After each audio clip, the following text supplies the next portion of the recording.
Hey, this is Kim Meyer with Horsemanship Help, and today's topic is how to get your horse comfortable with the hose. When we have lessons here, we just have a bucket with the sweat scrapers and just a sponge, and they sponge off their back and where the girth went, or cinch, and we don't really hose them off that much unless it's like today. We had a 30-degree temperature change from yesterday, and it is hot. And so these guys are hot, sweaty, and salty, and so we're going to hose everybody off to cool them down a little bit before we put them in for the night. First thing you need to be able to do is you need to be able to touch your horse everywhere, be able to brush them, pick up the feet, feel comfortable with that without the horse being kind of goofy. So if your horse isn't good at just being handled in general, get that good first. Second thing, I'll do another video about how to learn how to use a flag. Okay, you can also use a lunge whip, but you want to sack them out with it and have them feel comfortable with it. He's been sacked out a ton, but you want to be able to touch them on the legs in a way that is a little bit different and weird, so that when they have the hose on, it's different and weird, and they've already had this experience. So I'll do a video on this later. Another thing that I always do is I have the hose on the ground and I walk them across it back and forth. And if your horse is good with that, cool. But if he's like, whoa, just keep walking them back and forth across the hose to make sure that they're comfortable with that. And you might even move it a little bit and make sure that they're good with that. And he's already good, so check that out. So, good boy back here. So we have a sprayer with a nice soft spray to it, and if you've just turned on the hose, you want to get the air out.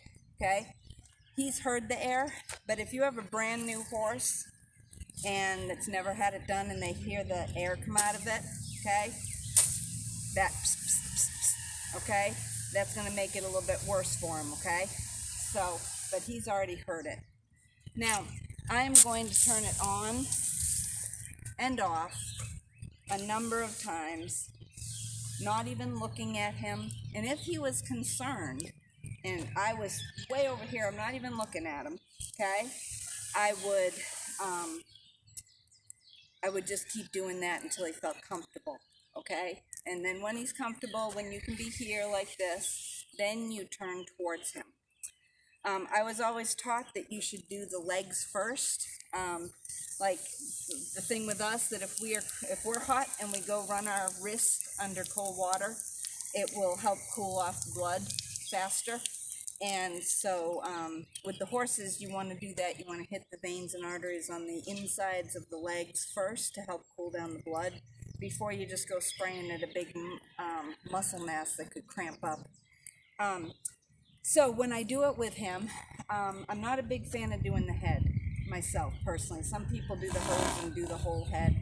I'd rather just use a sponge on that because I don't want to get it in their ears. Okay? I do a little and then I quit. Just like the clippers, I do a little and then I quit. Okay? So you build that up. Oh, actually I was supposed to be doing the legs.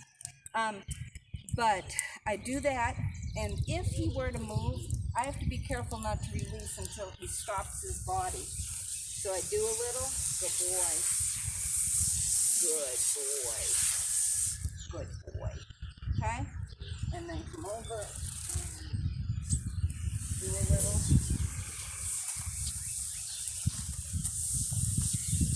Now, if you have to change to the front legs, that's not a big deal. Okay? Just as long as you don't stop while they're moving. Okay, so if it's spraying on them somewhere until they get stopped, that's just great. Okay?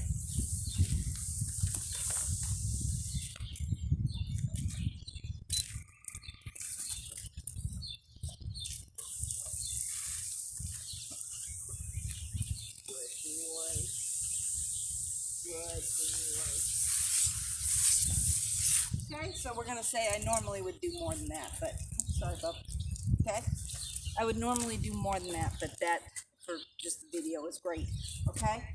Now, when I start doing the body, I stand at an angle. Okay? with it going backwards. I always have a halter. I don't do this while they're free in the paddock or something. Okay? Take it away. And do some, good boy.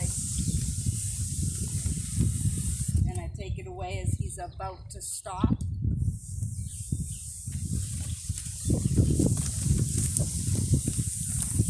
Take it away. And I'm going to have to turn him so that you can see us. Oh, good boy. Good boy, Badger. Good boy.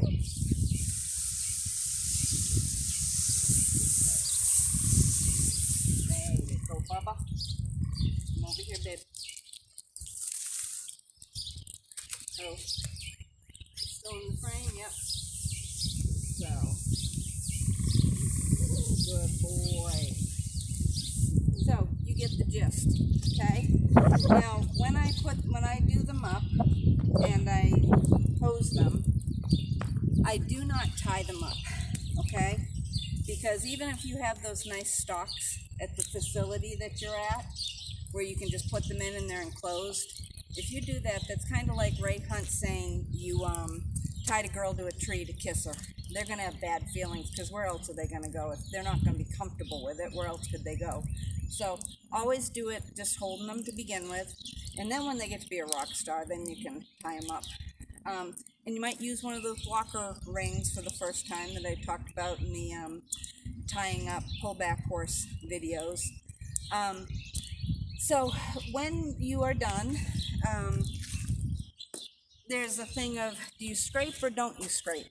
Sweat scrape, okay? And a sweat scraper, there's many different types, but we just use sweat scraper.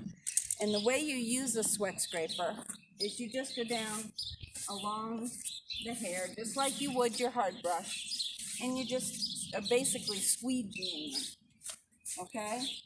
And you get all the water off.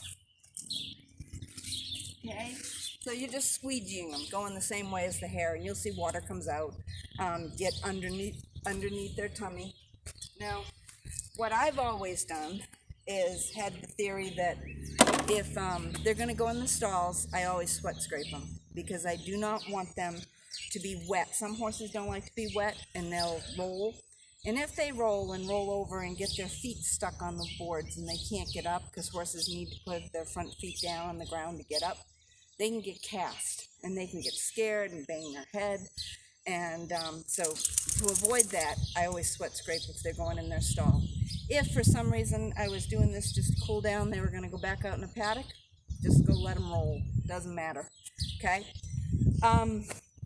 So I did just a little bit of research on this because I wasn't quite sure, but I'd heard that if you leave the water on them, they get extra hot.